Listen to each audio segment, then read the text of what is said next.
একটা দুঃসংবাদ আছে। যারা আমাকে ভেঙে চুরে টুকরো কাচের মতো ছড়িয়ে দিতে চেয়েছিল তাদের জন্য। দুঃসংবাদটি তাদের জন্য যারা ভেবেছিলে আমি হোঁচট খেয়ে পড়ে গেলে আর কখনো উঠে দাঁড়াতে পারবো না, মুখ থুবড়ে পড়ে থাকবো গা ঘিনঘিনে কাদায়।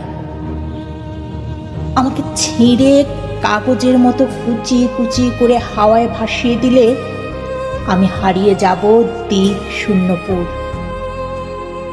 যে আমাকে টেনে হিঁচড়ে নামিয়ে নিতে চেয়েছিল অতলান্তিক বিষাদ সমুদ্রে, ডুবিয়ে দিতে চেয়েছিল এক পৃথিবী বিববিষায়, যে আমাকে অযুত রাতের কান্না লিখে দিয়ে বুকের ভেতর খুঁড়ে দিতে চেয়েছিল শ্যাওলা জমা স্যাঁতস্যাঁতে এক মজা পুকুর, যে আমাকে দুঃখ দিয়ে পুড়িয়ে শেষে উড়িয়ে দিতে চেয়েছিল ছায়ের মতন, তাদের জন্য দুঃসংবাদ।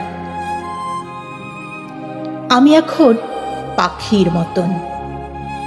আমায় ছিঁড়ে কুচি কুচি ভাসিয়ে দিলে এখন আমি ডানা মেলে আকাশ জুড়ে উড়তে জানি। কাটা যায় না, ভাঙা যায় না। আমি এখন জলের মতন। ভেসে যেতে যেতেও হঠাৎ জলোচ্ছ্বাসে ভাসিয়ে দিতে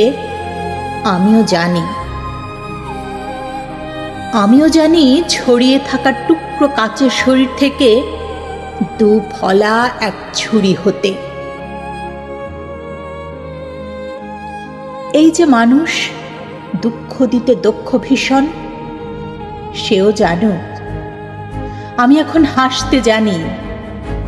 শ্যাওলা জমা পুকুর জুড়ে আমিও এখন রোদের মতো ভাসতে জানি।